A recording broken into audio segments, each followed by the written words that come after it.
KIMS hospital Secunderabad సుఖీభవకు తిరిగి స్వాగతం. పిల్లలు మలబద్ధకంతో బాధపడుతున్నప్పుడు మనలో చాలా మంది తల్లిదండ్రులు సుఖ విరేచనం అవుతుందని చెప్పి పిల్లలకు ఆముదం తాగిస్తూ ఉంటారు. అలాగే ఆసనంలోకి సబ్బు ముక్కలు పెట్టడం వంటివి చేస్తూ ఉంటారు. ఇలా చేయడం వల్ల మలబద్ధకం తగ్గకపోగా లేనిపోని సమస్యలు వచ్చి పడుతూ ఉంటాయి. పిల్లల్లో మలబద్ధకం గురించిన మరిన్ని వివరాల్ని ఇప్పుడు తెలుసుకుందాం.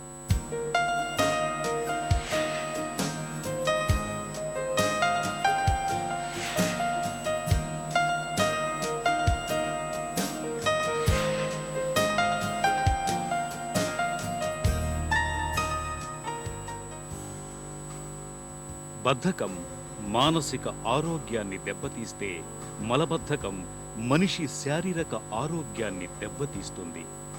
పిల్లల్లో మలబద్ధకం అనేది సర్వసాధారణంగా తల్లిపాలు మానేసి వేరే ఆహారం తీసుకోవటం మొదలుపెట్టినప్పుడు కనిపిస్తూ ఉంటుంది.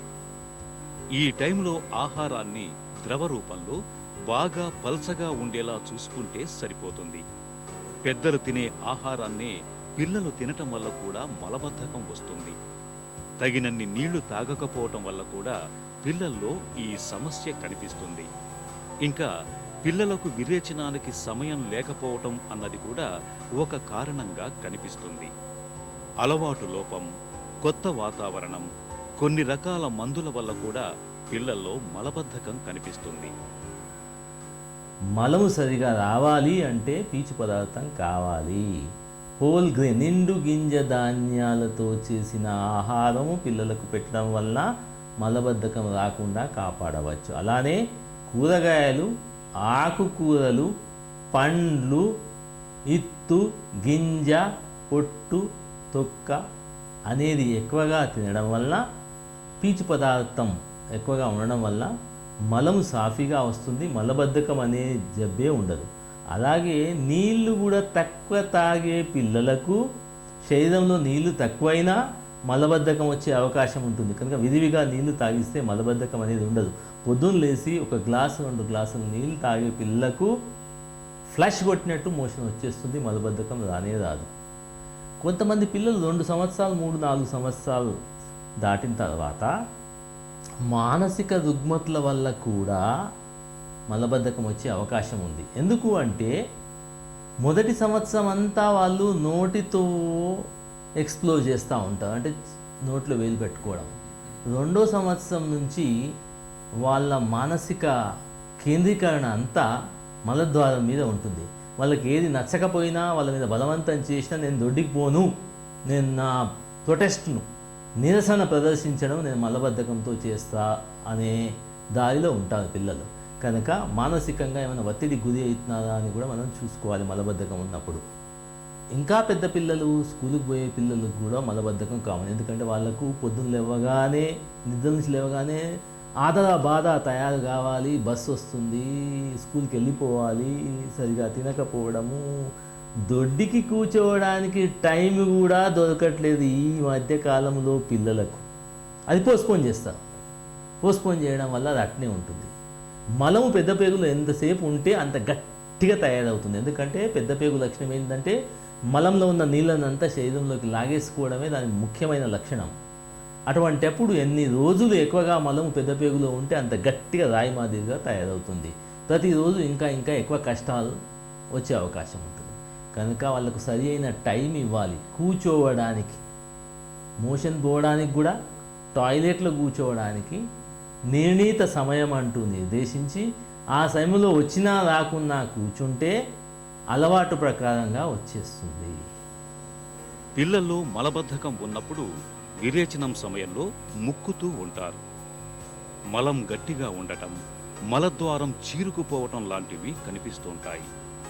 మొత్తంగా పిల్లలు బాగా ఇబ్బంది పడుతూ ఉంటారు. పిల్లల్లో మలబద్ధకాన్ని గుర్తించినప్పుడు పేగుల్లో ఎలాంటి సమస్య లేదని నిర్ధారించుకోవాలి. హార్మోన్ల సమస్య లేదని రూఢీ చేసుకోవాలి. విరేచనానికి వెళ్లటంపై శిక్షణ ఇవ్వాలి. మంచినీళ్లు ఎక్కువగా తాగించాలి. పండ్లు, పండ్ల రసాలు ఇవ్వాలి. ఆకుకూరలు ఎక్కువగా తినిపించాలి. మలబద్ధకం వస్తే ఏంటి? మలబద్ధకం అనేది మన జీవన శైలిలో లేదు. ఒక్కరోజు దొడ్డికి పోకపోతే మన పెద్దవాళ్ళు గగ్గోలు పెడతారు. దొడ్డికి పోలేదంటే నీకు వాతమైంది, నీకు జబ్బులు వస్తాయి, దాన్ని ఒక చిన్న చూపు మాదిరిగా చూస్తారు. కనుక వాళ్ళు దొడ్డికి రావడానికి వెనకటి నుంచి ఎన్నెన్నో ప్రయత్నాలు చేసేవాళ్ళు. ఇట్లా ఉండొద్దని చెప్పి వారానికి ఒకసారి ఆమ్దేం తాగడము, చిన్నపిల్లలకు చిన్నప్పటి నుంచి అలవాటు చేయడము. ఒక్కరోజు దొడ్డికి పోకపోయినా చింతపండు పుల్ల దొడ్డిలో పెట్టి దొడ్డి తెప్పియడము, ఇవన్నీ తంటాలు పడుతూ ఉంటారు. అంటే వీఆర్ బవల్ కాన్షియస్ పీపుల్. ఎందుకంటే పొట్ట వల్లనే అన్ని జబ్బులు వస్తాయనేది మన పూర్వీకుల సందేశం. కనుక పేగును ఎప్పుడు ఖాళీ చేయించుకోవడం మన అలవాటు. అలా చేయనప్పుడు అజీర్ణం, గ్యాసెస్, పొట్ట ఉబ్బరం, కడుపు నొప్పి, లేక రాక వచ్చినప్పుడు గట్టిగా ఉంటుంది కనుక మలద్వారంలో కోసుకపోతుంది. నొప్పి, వాపు, రక్తం కూడా ఒక్కొక్కసారి కారుతుంది. దానివల్ల ఫిజర్స్ వస్తాయి. ఇంకా పెద్దవాళ్ళల్లో పైల్స్ కూడా వస్తాయి. దాంతో మానసికంగా కూడా మనిషి కొద్దిగా కృంగిపోతాడు. ఎందుకంటే ఆత్మన్యూనతా భావం వస్తుంది. అయ్యో నేను రోజు పోయేదాన్ని పోవట్లేదు కదా, నేను గ్యాస్ ఇడిస్తే పక్కోళ్ళు ఏమనుకుంటారో, అంత చెడ్డవాన్ని అని అనుకుంటారేమో అనే ఆత్మన్యూనతా భావంతో భయంగా 10 మందిలో ఉండడానికి సందేహపడతా ఉంటారు. మరి దీనికి చికిత్స లేదా అంటే చిన్న చిట్కాలతో మలబద్ధకాన్ని మనం దూరం చేయవచ్చు. Life is simple, human beings make it complicated. ఎందుకంటున్నాను అంటే ఎవరైతే రోజు 3 నుంచి 5 లీటర్ల నీళ్లు పెద్దవాళ్ళు తాగుతారో వాళ్ళకి మలబద్ధకం ఉండదు. చిన్నపిల్లలకు కూడా అలానే నీళ్లు ఎక్కువగా తాగిస్తే మలబద్ధకం వచ్చే అవకాశాలు తక్కువ. అంటే నీళ్ళు ఎక్కువ తాగించాలి మలబద్ధకం ఉన్న వాళ్ళకు. రెండోది, పీచు పదార్థాలు ఆహారంలో ఉండేటట్టు చూసుకోవాలి. వెనకటికి మా ప్రొఫెసర్ ఒక ఆయన చెప్పేవాళ్ళు, పిల్లలకు మలబద్ధకం ఉంది అని వాళ్ళు కంప్లైంట్ చేస్తే నో ఖానా నో పైఖానా అనే. అంటే తిండి తినకపోతే దొడ్డికి ఎలా వస్తుంది, తిండి సమపాలలో తింటే దొడ్డికి వస్తుంది. దాంట్లో పీచు పదార్థం ఉండేటట్టు చూసుకోవాలి. అంటే నిండుగింజ ధాన్యాలు, ఆకుకూరలు, కూరగాయలు, పండ్లు పొట్టుతో పాటు ఉండేటట్టు చూసుకుంటే ఫ్రీగా విరేచనాలు అవుతాయి. ఇంట్లో ఉండే పిల్లలతో పోలిస్తే స్కూల్కి వెళ్ళే పిల్లల్లో మలబద్ధకం అనేది చాలా ఎక్కువగా కనిపిస్తుంది. ఇందుకు కొన్ని ప్రత్యేకమైన కారణాలు ఉన్నాయని చెప్తారు డాక్టర్లు. స్కూల్ పిల్లల్లో మలబద్ధకం గురించి ఒక చిన్న విరామం తర్వాత తెలుసుకుందాం. కిమ్స్ హాస్పిటల్ సికింద్రాబాద్ సుఖీ భవ.